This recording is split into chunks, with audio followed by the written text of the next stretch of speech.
Welcome to Shri news 9. నేను సుధా. బులెటిన్ల ముందుగా headlines. ప్రచారంలో దూసుకుపోతున్న సీఎం వైఎస్ జగన్ ఇవాళ 3 జిల్లాల్లో పర్యటన.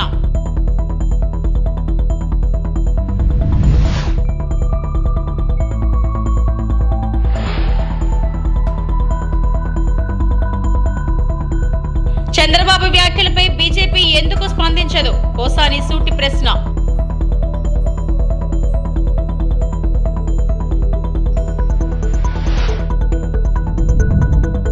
టీడీపీ మేనిఫెస్టో చూసి జనం నవ్వుకుంటున్నారు. వైఎస్ఆర్సీపీ ఎమ్మెల్సీ వారధు కళ్యాణి.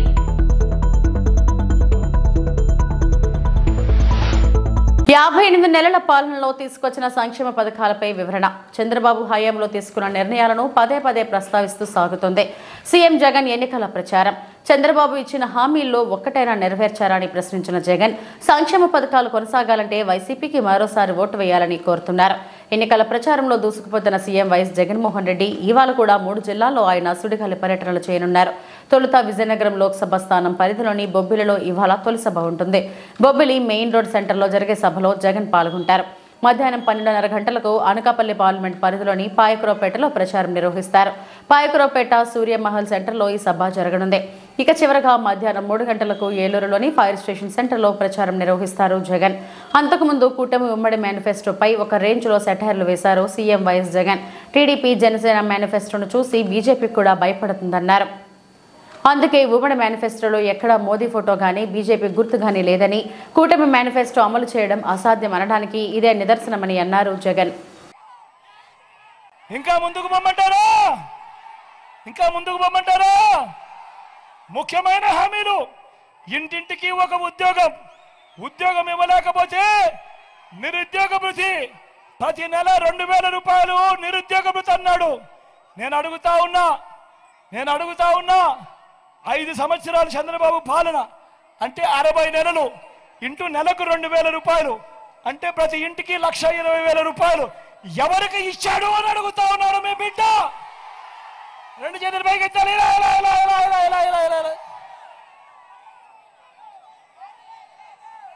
ముఖ్యమైన హామీలు. ఇంకా ముందుకు పోమంటారా? అర్హులందరికీ 3 సెంట్ల స్థలం కట్టుకునేందుకు పక్కా ఇల్లు. నేను అడుగుతా ఉన్నా, ఇన్ని వేల మంది ఇక్కడ ఉన్నారు, మీలో ఏ ఒక్కరికైనా కూడా చంద్రబాబు నాయుడు గారు 1 సెంట్ స్థలమైనా ఇచ్చాడో అని అడుగుతా ఉన్నాడు మీ బిడ్డ. 2 చేతులు పైకి 10,000 కోట్లతో బీసీ సప్లాన్, చేనేత, పవర్ లూమ్స్ రుణాలు మాఫీ అన్నాడు. అయ్యాయా? ఉమెన్ ప్రొటెక్షన్ ఫోర్స్ ఏర్పాటు చేస్తామన్నాడు. జరిగిందా? సింగపూర్కు మించి అభివృద్ధి చేస్తామన్నాడు. జరిగిందా? ప్రతి నగరంలోనూ హైటెక్ సిటీ నిర్మిస్తామన్నాడు. జరిగిందా? మన పాయకురావుపేటలో కనిపిస్తా ఉందా? నేను మిమ్మల్ని అడుగుతా ఉన్నా, ఇందులో చంద్రబాబు చెప్పినవి 2014లో ఈయన స్వయంగా సంతకం పెట్టి ముఖ్యమైన హామీలంటూ మీ ప్రతి ఇంటికి పంపించిన ఈ పాంఫ్లెట్లో ఇందులో చెప్పినవి ఒక్కటంటే ఒక్కటైనా జరిగిందా అని అడుగుతా ఉన్నాడు మీ బిడ్డ. ఈసారి మాత్రం గట్టిగా 2 చేతులు పైకి లేయాలి. ఈసారి గట్టిగా ఇలా ఇలా ఇలా ఇలా ఇలా ఇలా ఇలా ఇలా ఇలా ఇలా ఇలా ఇలా ఇలా ఇలా ఇలా.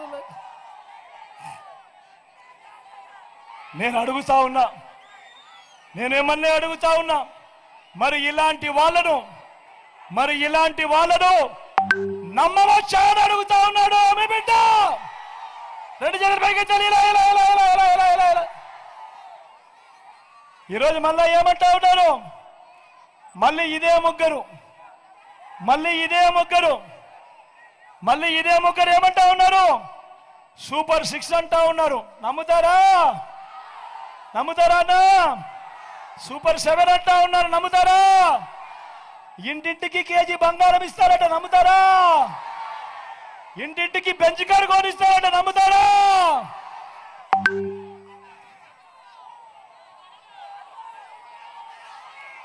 ఆలోచన చేయమని మిమ్మల్ని అందరినీ కూడా కోరుతా ఉన్నా. ఇలాంటి అబద్ధాలు, ఇలాంటి మోసాల మధ్య ఎన్నికలు జరుగుతూ ఉన్నాయి. మీ అందరితో కూడా ఒకటే చెప్తా ఉన్నా, వాలంటీర్లు మళ్ళీ ఇంటికే రావాలన్నా, పేదవాడి భవిష్యత్ మారాలన్నా, లంచాలు వివక్ష లేని పాలన జరగాలన్నా, పథకాలన్నీ కొనసాగాలన్నా మన బడులు మన పిల్లలు బాగుపడాలన్నా, మన వ్యవసాయము మన హాస్పిటళ్ళు మెరుగుపడాలన్నా ఏం చేయాలి? రెండు బటన్లు ఫ్యాన్ మీద నొక్కాలి. 2 బటన్లు ఫ్యాన్ మీద నొక్కాలి. 175కు 175 అసెంబ్లీ స్థానాలు, 25 ఎంపీలకు 25 ఎంపీ స్థానాలు తగ్గేందుకు వీలేదు. సిద్ధమేనా? టీడీపీ అధినేత చంద్రబాబుపై పోసాని కృష్ణమురళి తీవ్ర విమర్శలు చేశారు. జగన్ను చంపేస్తానని చంద్రబాబు బహిరంగంగా ప్రకటించినా బీజేపీ పెద్దలు మేధావులు ఎందుకు స్పందించడం లేదని ప్రశ్నించారు. చంద్రబాబు వ్యాఖ్యలను మోదీ అమిత్ షా వినలేదా? చంద్రబాబు వ్యాఖ్యలను ఒకరైనా ఖండించారని ప్రశ్నించారు. బీజేపీతో పొత్తు పెట్టుకుని చంద్రబాబు దేవుడైపోయారని అన్నారు. జగన్పై దాడి చేయాలని చంద్రబాబు చెప్పారని, అయినా చంద్రబాబుపై కేంద్రం ఎందుకు చర్యలు తీసుకోదన్నారు. అమిత్ షాకి ఫేక్ వీడియోకు ఉన్న విలువ రాష్ట్ర సీఎం ప్రాణాలకు లేదా అని ప్రశ్నించారు పోసాని. సుప్రీంకోర్టు ప్రధాన న్యాయమూర్తి చంద్రబాబు బారి నుంచి జగన్ను కాపాడాలని కోరారు. 2 సీట్ల కోసం అవినీతిపరుడైన చంద్రబాబుతో బీజేపీ చేతులు కలిపిందని పోసాని విమర్శించారు. కేజ్రీవాల్ను జైలులో పెట్టిన బీజేపీ వేల కోట్ల ప్రజాధనం తిన్న సుజనా చౌదరిని ఎందుకు జైలుకు పంపలేదన్నారు. బీజేపీలో ఉంటే వేల కోట్లు తినచ్చా అని ప్రశ్నించారు. చంద్రబాబు నాయుడు గారికి పాతయన్ని మీరు చూశారు కదా, పాతయన్ని మీరు చూశారు. ఎలా ఎంతమంది చంపాడో, ఎంతమంది ఎరాడికేట్ చేస్తాడో. ఇప్పుడు మరి ఎవరు కాపాడతారు? మోడీ వాళ్ళు. ఎప్పుడైతే నరేంద్ర మోడీ గారు పబ్లిక్లో నారా చంద్రబాబు నాయుడు గారిని పెద్ద అవినీతిపరుడు అని మళ్ళీ ఆఫ్టర్ ఆల్ 2 ఎంపీల కోసం మళ్ళీ ఇదే చంద్రబాబు నాయుడిని మేరా దోస్త్ మేరా దోస్త్ అని పాట పాడుకుంటూ ఇద్దరు వాటేసుకుని ఇక్కడ ప్రెస్ మీట్ పెట్టారు. What a shame it is. Modi గారు ఇంకా మా జగన్మోహన్ రెడ్డి గారికి మీరు కాపాడతారా సార్? ఎట్లా కాపాడతారు సార్? మీరు ఓ చంకలో మీరు చంద్రబాబును పెట్టుకొని ఎట్లా సార్? అవినీతి పోవడం మీరే అన్నారు. అదేమంటే సింపుల్గా దేవుడు నిన్ను కాపాడుగాక, దేవుడే కాపాడితే అని మీరు ఎందుకు సార్ ప్రధానమంత్రిగా? అది అమిత్ షా హోమ్ మినిస్టర్ ఎందుకు సార్? అంటే దేవుడు వచ్చి కాపాడతారు తప్ప ఇక చంద్రబాబు చేతుల్లోంచి మీ వల్ల కాదనమాట. మీ వల్ల కాదనే మీరు మాట్లాడలేరనే, మీకు చంద్రబాబు నాయుడు అంటే భయం అనే నేను ఒక మహానుభావుడిని నేను వేడుకుంటున్నా, లెటర్ రాయబోతున్నా. ఆ మాటే భారతదేశ సర్వోన్నత న్యాయస్థానంలో అధిపతి, supreme court chief justice Shri Chandrachud గారు. ఆయన మోస్ట్ హానెస్ట్. నేను చూసా చాలాసార్లు. అంతకుముందు కూడా చిన్న వాళ్ళను కూడా ప్రభుత్వాలు జైల్లో పెడితే ఆయన దగ్గర చూసి ఇది తప్పు అని జర్నలిస్టులు కూడా బయటికి తీసుకొచ్చిన మహానుభావుడు. అంత గొప్ప హానెస్ట్ జడ్జి. నాకు ఆ నమ్మకం ఉంది ఆ జడ్జి మీద. వాళ్ళ నాన్నగారు కూడా చాలా గ్రేట్. చాలా సంవత్సరాలు ఆయన కూడా చీఫ్ జస్టిస్ అయ్యాడు. ఇప్పుడు ఈ మహానుభావుడు చంద్రచూడ్ ఒక్కడే ఈ భారతదేశంలో ఎవడు ప్రాణమైనా కాపాడగల సత్తా ఆ మహానుభావుడికే ఉంది. ఆ మహానుభావుడికే నేను లెటర్ రాయబోతున్నా. అయ్యా ఏమడగట్లా మేము, న్యాయం కూడా వద్దు,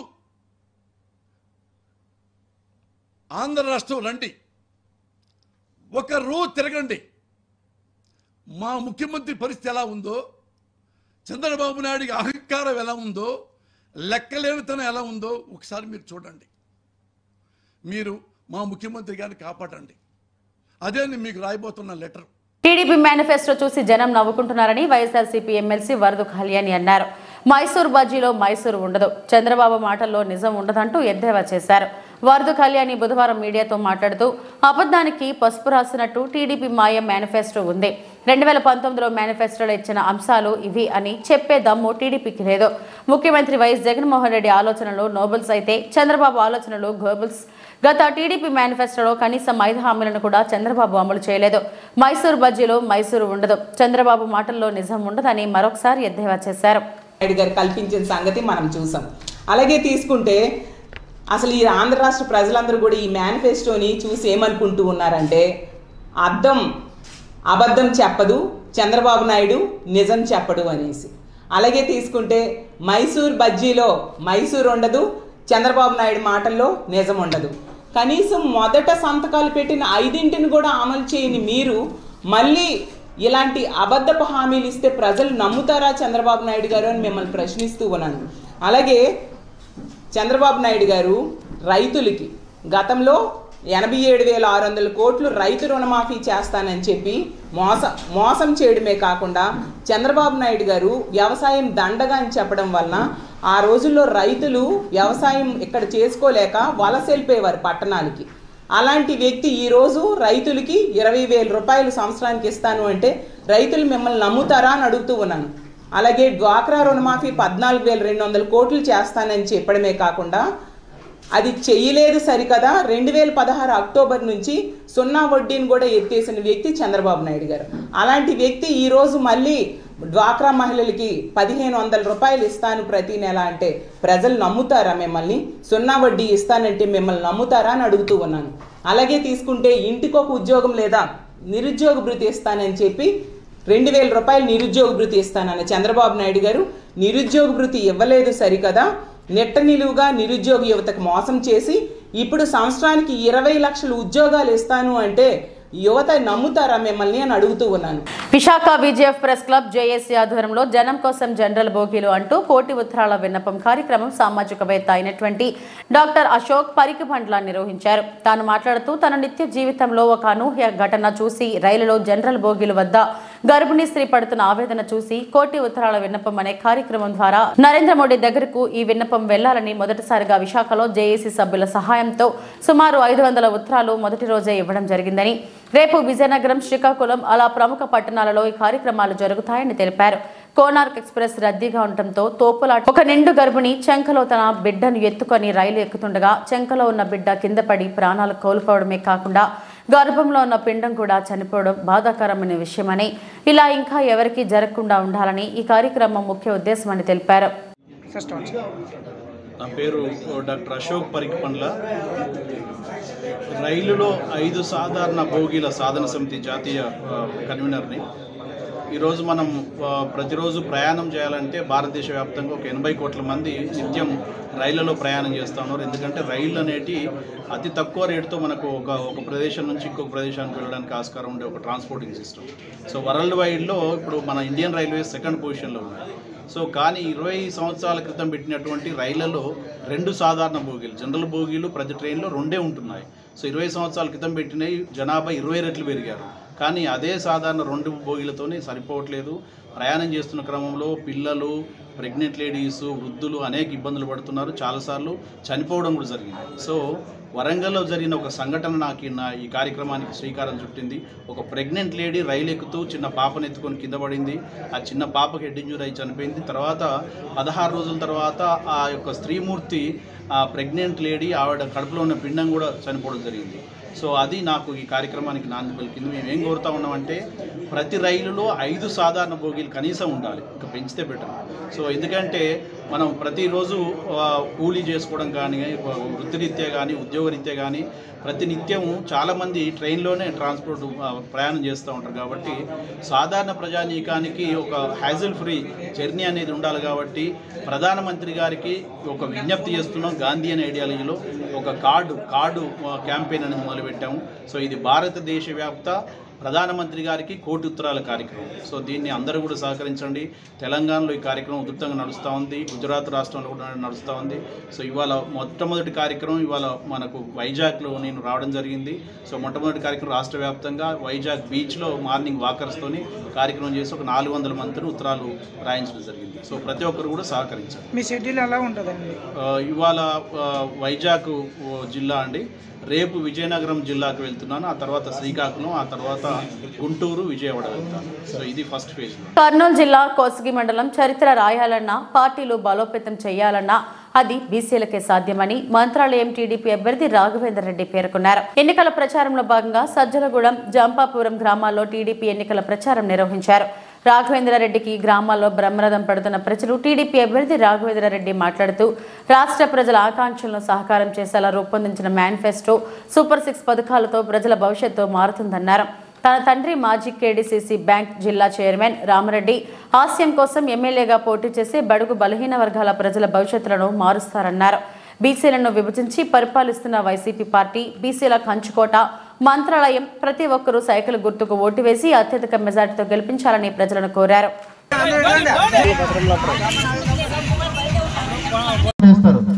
నేను ఒకటే మాటిస్తున్నా, నేనేదో దాచుకోవడానికో దోచుకోవడానికో రాలా. మా నాయన ఆశయాలు ఉన్నాయి. మా నాన్నగారు ఈ నియోజకవర్గంలో బడుగు బలహీన వర్గాలు ఎస్సీ ఎస్టీ మైనారిటీలు ఎక్కువ ఉన్నారు. ఈ నియోజకవర్గంలో మన బడుగు బలహీన వర్గాలు బాగుపడాలంటే ఖచ్చితంగా ఒక బీసీ ఎమ్మెల్యే అవుతేనే తప్ప మన బతుకులు మారవు అని చెప్పుకునే వచ్చేవాడు.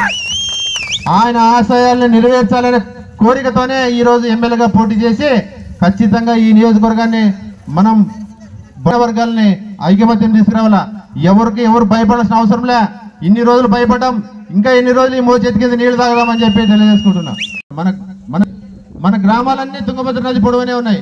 కనీసం రెండో మూడు ఎస్ఎస్ ట్యాంకులు కట్టి నీటి సమస్య తీర్చలేని పరిస్థితి. తెలుగుదేశం పార్టీ ఖచ్చితంగా అధికారంలోకి వస్తుంది. మన నియోజకవర్గం మన గ్రామాన్ని అభివృద్ధి చేసుకునే అవకాశం తొందరలోనే ముందుంటుందని చెప్పి తెలియజేసుకుంటున్నాం.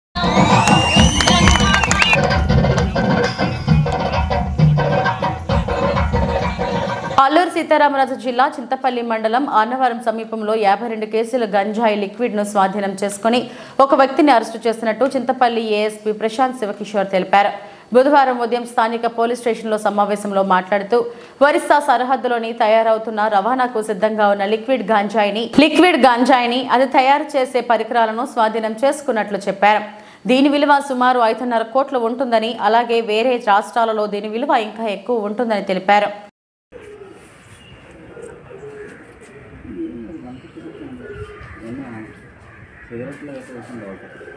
జస్ట్ ఒక్క అంటిస్తారట అంతే, ఒక్క అంటిస్తారట ఎంట్రన్స్ పాయింట్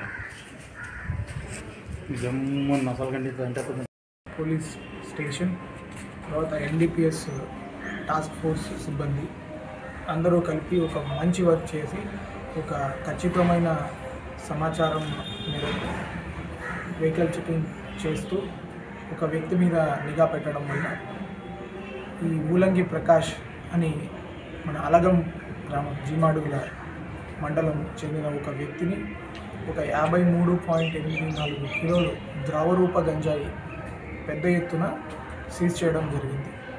ఆ వ్యక్తిని ఫర్దర్ మళ్ళీ విచారించి ఈ గంజాయి ఎలా తయారు చేశారు ఆ విషయాలన్నీ ఒకసారి కనుక్కొని ఈ గంజాయి తయారీకి సంబంధించిన మెషినరీ మొత్తం స్టవ్స్ కావచ్చు, కుక్కర్స్ కావచ్చు, ఆ ప్రెసింగ్ మిషన్స్ కావచ్చు అన్నీ సీజ్ చేయడం జరిగింది. ఈ వ్యక్తి ఇప్పుడు ఆపరేషన్ పరివర్తన కింద మనము గంజాయి అల్లూరు సీతారామరాజు జిల్లాలో మరియు మన స్టేట్లో పెద్ద ఎత్తున ధ్వంసం చేయడం వల్ల, తర్వాత చెకింగ్ ఎక్కువ కావడం వల్ల ఈ ఒడిశాలోని ఇసుకబంద మల్కాన్గిరి జిల్లా అక్కడి నుంచి ఉన్న రైతుల దగ్గర కొంతమంది పేర్లు కూడా మనం కేసులో పెట్టడం జరిగింది. వాళ్ళందరూ దగ్గర నుంచి ఈ కర్ణాటక, కేరళ, రాజమండ్రికి సంబంధించిన వ్యక్తుల దగ్గర అడ్వాన్స్ తీసుకొని ఈ గంజాయిని ప్రొక్యూర్ చేసుకొని వాళ్ళకి ఈజీగా ట్రాన్స్పోర్ట్ చేసేటట్లు ఈ ద్రవరూప గంజాయిని తయారు చేసి ఎక్స్పోర్ట్ చేయడానికి రెడీ అవుతున్న క్రమంలో మనం పట్టుకోవడం జరిగింది. తర్వాత ఈ ద్రవరూప గంజాయి విలువ కూడా మనకి మార్కెట్లో ఇక్కడ వరకు చూసుకుంటేనే మనకు ఒక కిలో 10 లక్షల వరకు ఉంటుంది. సో ఈ మొత్తం మనము సీజ్ చేసినలో ఒక సుమారు ఒక 53.84 సుమారు ఒక 55.4 కోట్ల వరకు దీని విలువ ఉండే అవకాశం ఉంది. ఇంకా అది బెంగళూరు మార్కెట్, కేరళ మార్కెట్ లాంటి ముందుకెళ్తే దాని విలువ ఇంకా పెరిగే అవకాశం ఉంది. సో ఇది ఈ మంచి ఇన్ఫర్మేషన్ జనరేట్ చేసి మంచి వర్క్ చేసిన చింతపల్లి సర్కిల్ సిఐ గారికి, తర్వాత ఎస్ఐ గారు, అన్నవరం ఎస్ఐ అందరికీ నా అభినందనలు. ఎస్పెషల్లీ స్టాఫ్ కూడా కొన్ని ఇంటీరియర్ ఏరియాలో ఎలక్షన్ ఒత్తిళ్ళు, ఎలక్షన్ టైంలో కూడా ఇట్లాంటి మంచి క్యాచ్ పట్టుకోవడం చాలా హర్షణీయం. చిత్తూరు జిల్లా పొంగునూరు నియోజకవర్గంలో వైఎస్ఆర్ కాంగ్రెస్ అభ్యర్థి పెద్దిరెడ్డి రామచంద్రారెడ్డి ఎన్నికల ప్రచారం. మున్సిపాలిటీ పరిధిలో కొనసాగుతున్న మంత్రి పెద్దిరెడ్డి రామచంద్రారెడ్డి పర్యటన. ఎమ్మెల్యేగా తనను, ఎంపీగా పెద్దిరెడ్డి మిథున్ రెడ్డిని గెలిపించాలని కోరిన మంత్రి తమ అమూల్యమైన 2 ఓట్లను ఫ్యాన్ గుర్తుకు వేసి సీఎం వైఎస్ జగన్ కు అండగా నిలవాలని పిలుపు. కూటమి మేనిఫెస్టోను కూటమి పార్టీలే నమ్మే పరిస్థితి లేదు. మంత్రి పెద్దిరెడ్డి రామచంద్రారెడ్డి మాట్లాడుతూ కూటమి తెచ్చిన మేనిఫెస్టోను కూటమిలో ఉన్న పార్టీలే నమ్మే పరిస్థితిలో లేదు. చంద్రబాబు నాయుడు హామీలు నిలబెట్టుకోరు అని బీజేపీకి తెలుసు. అందుకే మేనిఫెస్టో ప్రకటన సమయంలో కేవలం చంద్రబాబు, పవన్ కళ్యాణ్ ఫోటోలు మాత్రమే వేసుకున్నారు. బీజేపీ నాయకులు ఆ మేనిఫెస్టోను తీసుకోవడానికి నిరాకరించారు. మేనిఫెస్టో అంటే విలువలేని వ్యక్తి చంద్రబాబు నాయుడు. మేనిఫెస్టోను ఒక పవిత్ర గ్రంథంగా భావించే గొప్ప నాయకుడు వైఎస్ జగన్. ఇప్పుడే వారికి అధికారం వచ్చేసినట్టుగా లోకేష్ రాజధానిని నిర్మిస్తామని అంటున్నారు. వారి ధ్యాస అంతా ఇంకా భూములు దోచుకోవడం పైనే ఉంది. ప్రజలకు సేవ చేయాలి, ప్రజలకు మరింత అండగా నిలవాలన్న ఆలోచన ఇప్పటికీ వారికి లేదు. చంద్రబాబు నాయుడు హామీలను నమ్మే పరిస్థితిలో ప్రజలు లేరు. ఆయన మేనిఫెస్టోపై ఎవరికీ నమ్మకం ఉండదు. సీఎం వైఎస్ జగన్ ఎన్నికల హామీలు అన్నీ పూర్తి చేశారు. కరోనాతో రాష్ట్ర దేశ ఆర్థిక పరిస్థితి ఏ స్థాయిలో పడిపోయిందో అందరికీ తెలుసు. ఆయన ఆడిన మాట తప్పకుండా సీఎం వైఎస్ జగన్ పథకాలు అందించారు. రానున్న 5 ఏళ్లలో మరింత గొప్పగా సీఎం వైఎస్ జగన్ పాలన సాగుతుంది అన్నారు. జగన్మోహన్ రెడ్డి గారు 2019లో ఏం చెప్పాడో అవన్నీ కూడా తూచా తప్పకుండా అమలు చేసిన ఘనత జగన్మోహన్ రెడ్డి గారు. అదే 2014లో చంద్రబాబు నాయుడు ఏమైతే చెప్పాడో ఏది కూడా అమలు చేయకుండా 5 సంవత్సరాలు కేవలం రాజధాని చుట్టూ ఉన్న భూముల కోసం ప్రాకులాడాడు తప్ప ఆయన ప్రజలకు ఏమైనా చేయాలని కానీ ఎన్నికల హామీలు నెరవేర్చాలని కానీ ఎప్పుడు కూడా ఆలోచన చేయలేదు. ఇప్పుడు అప్పుడే మొదలు పెట్టారు. యుద్ధ ప్రాతిపదికన మేము మొదలు పెడతాము రాజధాని కట్టడాన్ని అని చెప్పి లోకేష్ బాబు ఇచ్చాడు ఏది ప్రెస్లో. అంటే ఇప్పుడే వాళ్ళు అధికారం వచ్చేస్తా ఉన్నట్లు మళ్ళా రాజధాని చుట్టూ ఉండే భూములకు అంకితమైపోవాలన్నారు తప్ప వాళ్ళకు ప్రజలకు సేవ చేయాలనే స్థానానికి కొంచెం కూడా లేదు. అదే జగన్మోహన్ రెడ్డి గారు ఏం చెప్పాడో అవన్నీ కూడా చేశాడు. ఈరోజు జగన్మోహన్ రెడ్డి గారు మేనిఫెస్టోలో పెట్టిన అంశాలన్నీ కూడా తప్పనిసరిగా పూర్తి స్థాయిలో అమలు చేస్తాం. ఎందుకంటే గత 5 సంవత్సరాల్లో 2 సంవత్సరాలు కరోనాతో పోయింది. ఇప్పుడు ఈ 5 సంవత్సరాలు పూర్తి స్థాయిలో అన్నీ కూడా అమలు చేసి ప్రజల మన్ననలు పొంది ముఖ్యమంత్రి గారు ఏ విధంగా అందరికీ కూడా చెప్తా ఉన్నాడు 35 సంవత్సరాలు మన పరిపాలన కొనసాగాలని, ఆ విధంగానే కొనసాగుతుంది.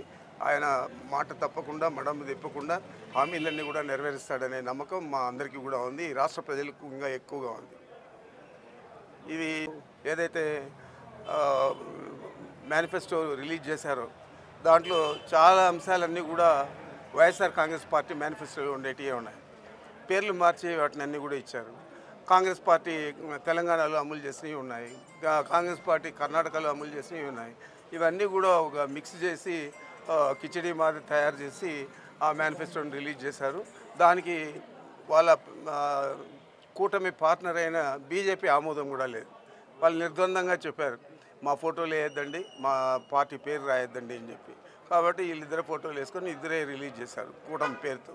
కానీ కూటమికి సంబంధించింది కాదు, ఇది కేవలం జనసేనకు తెలుగుదేశం పార్టీకి సంబంధించింది. ఈ మేనిఫెస్టో 2014 మేనిఫెస్టోను తలదన్నే విధంగా అన్ని అబద్ధాలు కూడా చొప్పించి రాశారు. తప్పనిసరిగా దీన్ని ప్రజలు ఏ స్థాయిలో తిరస్కరిస్తారో మీరు ఎన్నికల తర్వాత చూస్తారు.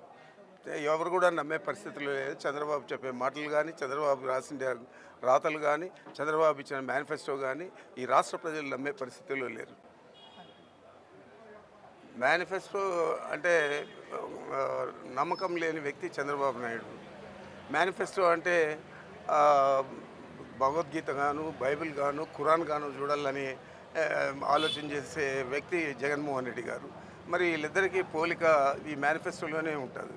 2014 మేనిఫెస్టో ఏముందో దాన్ని తలదన్నే విధంగా ఈరోజు చాలా అబద్ధాలన్నీ చూపించి 2024 మేనిఫెస్టో చంద్రబాబు నాయుడు నిన్నటి రోజు రిలీజ్ చేశాడు.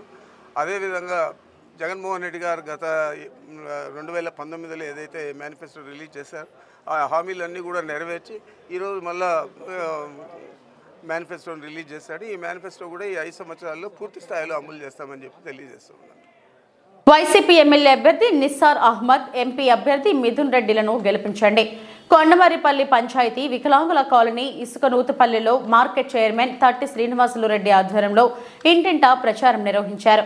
కార్యక్రమానికి నిస్సార్ అహ్మద్ తనయుడు షేక్ మొహమ్మద్ అబీద్, సీనియర్ నాయకులు Tatti Nagarajureddy, Ismail, Paul Balaji, MPTC Tamballuri Mary పాల్గొన్నారు. ఈ సందర్భంగా వారు మాట్లాడుతూ మే నెల 13న జరిగే ఎన్నికలలో ఫ్యాన్ గుర్తుకు ఓటు వేయాలని మార్కెట్ కమిటీ చైర్మన్ తట్టి శ్రీనివాసులు రెడ్డి పిలుపునిచ్చారు. ఎంపీ మిథున్ రెడ్డి, ఎమ్మెల్యేగా నిస్సార్ అహ్మద్లకు అవకాశం ఇస్తే మదనపల్లి అభివృద్ధి చెందుతుందని పేర్కొన్నారు. ఫ్యాన్ గుర్తుకు ఓటు వేసి జగన్మోహన్ రెడ్డిని మళ్లీ సీఎం చేయాలని పిలుపునిచ్చారు. కార్యక్రమంలో మండల వైఎస్ఆర్సీపీ కాంగ్రెస్ పార్టీ నాయకులు, కార్యకర్తలు పాల్గొన్నారు. నా పేరు నాగరాజరెడ్డి. మన తటవారపల్లి, కొండవారపల్లి మన ప్రచారం చేశాము. అదే కారణంగా ప్రజలందరూ ప్రతి ఒక్క ఇంటికి పాంప్లెట్ ఇస్తుంటే మేముండాం, ముందుకు మేముండాం, మేమొస్తాం, నా పథకాలు వచ్చాయి, మేముండాం, నా అన్నకు ఓట్లు వేయకపోతే మాకు ఓట్లు వేయకపోతే మాకు తిండి దొరకదనా, మాకు న్యాయం చేశాడు, మేము ఇప్పుడు 24 గంటలు అన్ని అంటే ఉంటాము, మేము ప్రచారం వస్తామన్నా వాళ్ళు మాకు చాలా సంతోషంగా ఉన్నది. అదే కారణంగా కొండవారపల్లి పంచాయతీలో టీఎన్ఆర్ కాలనీ పంచాయతీ తిరుగుతుంటే ప్రజలందరూ ఒక 300 మంది వరకు ముందుకు వస్తున్నారు. మాకన్నా ముందే వస్తున్నారు వాళ్ళు ప్రజలందరూ. మేమేస్తాము జగనన్న కోటు, మేముంటాము జగనన్నకు సపోర్టు, మేముంటాము అని వస్తున్నారు. అదే కారణంగా ఒక అబ్బాయి టీఎన్ఆర్ కాలనీలో వచ్చాడు. ముందరికి వచ్చిన తర్వాత మా పిల్లోనికి హార్ట్ అటాక్ వచ్చింది. హార్ట్ అటాక్ వచ్చింటే మా పిల్లోనికి 5 లక్షలు ఆరోగ్యశ్రీ ఇచ్చాడు. మేము ముందుండి మేము వస్తామన్నా అని నన్ను లాక్కొని ముందర పోతున్నాడు. ప్రతి ఒక్క ఇంటికి అడుక్కొని పాప వాడు కాళ్ళు పట్టుకుంటున్నాడు. అన్న మంచోడు, మన కొట్టేయాలి, అలాగే మనం తిరగదాం పాడనా అని పిలుచుకొని అందరూ పోతా ఉన్నారు. ప్రతి ఒక్కరు ముందుకు వచ్చేస్తున్నారు ఇంటికి బీగాలు వేసుకొని. ఇలాగే మన నిస్సార్ అన్నకు 50,000 మెజార్టీతో మదనపల్లిలో మెజార్టీకి వస్తాడు. అలాగే మన మిత్రునన్నకు 2,50,000 మెజార్టీతో గెలుస్తాడు. ప్రతి ఒక్క జనాలు పబ్లిక్ ముందు సంతోషంగా ఉన్నది. అందరికీ నమస్కారం. చిత్తూరు జిల్లా కుప్పం పట్టణంలోని ఎమ్మెల్సీ కార్యాలయంలో ఏర్పాటు చేసిన మీడియా సమావేశంలో లక్ష్మీ పార్వతి పాల్గొన్నారు. ఈ సందర్భంగా ఆమె మాట్లాడారు. చంద్రబాబు వల్ల ఎక్కువగా నష్టపోయింది ఎన్టీఆర్ కుటుంబమే అన్నారు. మమ్మల్ని మోసం చేసింది కాకుండా కుప్పం ప్రజలను 35 ఏళ్లుగా చంద్రబాబు మోసం చేస్తున్నారు. కుప్పంలో 35 ఏళ్లుగా దొంగ ఓట్లతో చంద్రబాబు గెలుస్తున్నారు. వ్యవస్థను మ్యానిపులేట్ చేసుకుని ఎన్నికల్లో గెలవాలని చంద్రబాబు చూస్తున్నారు. కుప్పం వైపు దేశమంతా చూస్తుంది. స్వాతంత్రం కూడా మేమే తెచ్చామని చంద్రబాబు అంటున్నారు. 25 కేసులను పక్కదారి పట్టించి న్యాయ వ్యవస్థను చంద్రబాబు మోసం చేసిన ఘనత చంద్రబాబుదేనని అన్నారు. జరిగినటువంటి పరిస్థితులు అందరికీ తెలిసినటువంటివే. ఎందుకంటే ఎక్కువగా నష్టపోయిన కుటుంబం మాది అంటే ఎన్టీఆర్ గారిది, నాది. మేమిద్దరం చాలా నష్టపోయాము. ఏ వ్యక్తి అయితే మమ్మల్ని మోసం చేశాడో అదే వ్యక్తి కుప్పం ప్రజలను కూడా ఇన్ని సంవత్సరాలుగా మోసం చేస్తూనే వచ్చాడు. అతని సొంత నియోజకవర్గం చంద్రగిరి. అక్కడ ఒక సామాన్యుడి చేతిలో అతను ఓడిపోయి చివరికి ఈ కుప్పం వచ్చాడు. ఎందుకు వచ్చాడంటే ఇక్కడ ఉండేటువంటి బోర్డర్ ఏరియాలో అవతలు ఉన్నటువంటి ఓట్లన్నీ కూడా చేర్పించుకొని ఇన్ని సంవత్సరాలు కూడా ఈ దొంగ ఓట్ల మీద గెలుస్తూనే వచ్చాడు. అంటే ఇతనికి ప్రజాభిమానం ఎప్పుడూ లేదనేది చాలా స్పష్టంగా తెలుస్తూనే ఉంది. ఎందుకు ప్రజాభిమానం లేదంటే ప్రజలకు ఎవరు మేలు చేస్తారో వాళ్ళని ప్రజలు గుర్తుపెట్టుకుంటారు. అంతే తప్ప అప్పటికప్పుడు ఎలక్షన్ మ్యానిపులేట్ చేసుకొని వ్యవస్థను మ్యానిపులేట్ చేసినట్టుగా ఈ ఎలక్షన్ కూడా అట్లా మ్యానిపులేట్ చేసుకొని గెలవటం అనేది గొప్ప కాదు అని ఈ కుప్పం ప్రజలు మొదటిసారిగా మొన్న జరిగినటువంటి స్థానిక ఎన్నికల్లో నిరూపించారు.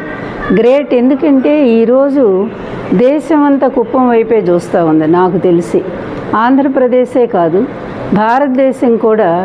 ఎందుకంటే ఈయనే చెప్తాడుగా, నేను ప్రైమ్ మినిస్టర్ని నేనే పెట్టాను, రాష్ట్రపతులను నేనే నియమించాను, హైదరాబాద్ నేనే కట్టాను, అసలు సెల్ ఫోన్ నేనే కనిపెట్టాను, భారత స్వాతంత్ర్యంలో కూడా మేమే పోరాడాము, ఆయన కొడుకు కూడా. అందువల్ల ఇంత కష్టపడి మేము మరి స్వాతంత్ర్యం కూడా తెచ్చాము. అలాంటి మేము ఇన్ని సంవత్సరాలుగా కుప్పంలో గెలుస్తూనే ఉన్నాను. నేను 45 సంవత్సరాలు నా ఇండస్ట్రీ అంతా మరి ఎంత ఘనంగా ఉందో, గొప్ప చరిత్రతో నిండిపోయిందని ఒకటే ఊకదంపుడు ఉపన్యాసాలు వినలేక జనాలు బారిపోతున్నారు, అది వేరే విషయం అనుకోండి. ఆ చెప్పిందే చెప్పి ఈ మధ్య ఆయనకి కాస్త పాపం అల్జీమర్స్ కూడా ఎక్కువైపోయింది.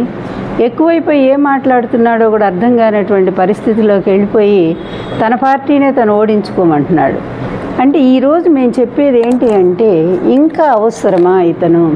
ఎన్ని సంవత్సరాలు వ్యవస్థలను మోసం చేస్తారు, ఎన్ని సంవత్సరాలు న్యాయ వ్యవస్థని గుప్పిట్లో పెట్టుకొని తప్పుదారి పట్టించి నీ మీద వచ్చిన 25 కేసులను కూడా మరి పక్కదారి పట్టించి ఈ విధంగా న్యాయ వ్యవస్థను మోసం చేశావు. అదేవిధంగా ప్రతి పార్టీలో కూడా ఎంత అవకాశవాద రాజకీయం చంద్రబాబు గారిది అంటే, ఇంత నీచమైన రాజకీయం బహుశా మనకి రాజకీయ చరిత్రలోనే మనం చూసుండము.